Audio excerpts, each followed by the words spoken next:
So here it is. It's maiden voyage.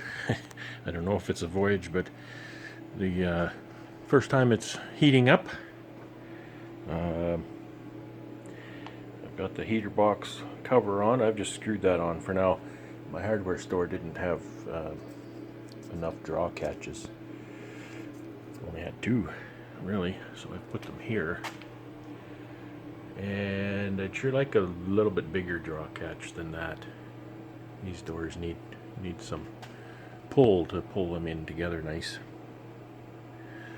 So what we've got here is I have a master switch that turns everything off, so I can turn that off. So this pilot shows that the cabinet in general is on. You know, the backlight on the display will also tell you that, but this should tell you that basically even the fans should be running. So once I turn this on, then the controller will boot up and turn on. I've got it set to 45 degrees Celsius. This pilot shows that the heater is on, and the shop is about 20. No, the shop is not 20. It's probably about 15 degrees Celsius, maybe 18 degrees in here. This has been running for only a few minutes and it's already up to 25. I did test it at a lower temperature and it turns on and off just fine. Temperature sensor probe goes right down here in the center. I'll attach that to the ceiling of the heater. If I open the doors, I can actually feel a very, very slight air movement down the back of that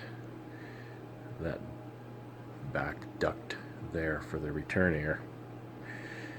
What I did down in the heater box that I didn't show you is I screwed a piece of flashing. Here's some flashing here, and I put a piece of flashing over top those light bulbs so that the bulbs weren't heating the plywood floor, you know, maybe as much as otherwise might be. Looks like I have a hole there, eh? Might have to close that off somehow. So I don't want this thing catching fire and burn my shop down, so I put that flashing in there. So we've got 600 watts of incandescence heating this unit now. So I'll open these draw catches.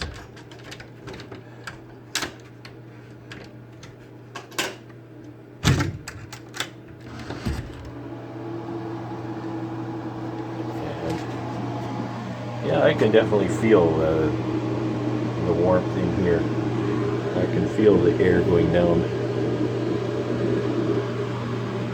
in this return air, and that's the temperature probe there.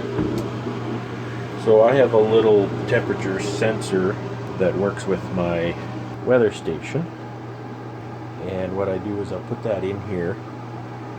When I put pails of honey in, I'll put that on top of the pail of honey, and that'll transmit into the house. I can watch that. I can even set alerts if it goes too high or whatnot, so I can keep an eye on when this cabinet actually comes up to temperature, and then I'll know how the honey is doing and how long I need to keep it at temperature to liquefy it and warm it up enough to strain it if that's what I need to do. So anyway, this pretty well brings an end to this. A couple of draw catches on there. Oh, the one thing I want to do still, this is just a 5/8 plywood floor, and I'm going to put just some vertical plywood pieces under it because it's going to be supporting 600 pounds of honey. They're on pallets, so it's not going to be sitting in the center of that. The weight will be distributed off to the sides, but still, I can do better than this just with a couple of pieces of plywood standing vertically in there as weight supports for that heavy load. So now my big challenge is to actually get this out of my shop. I got to clean up a whole bunch to get this monstrosity out of here and start using it to melt honey. need to melt honey, you need to pack honey. Sales are going well, so we need to do that. So everybody have fun.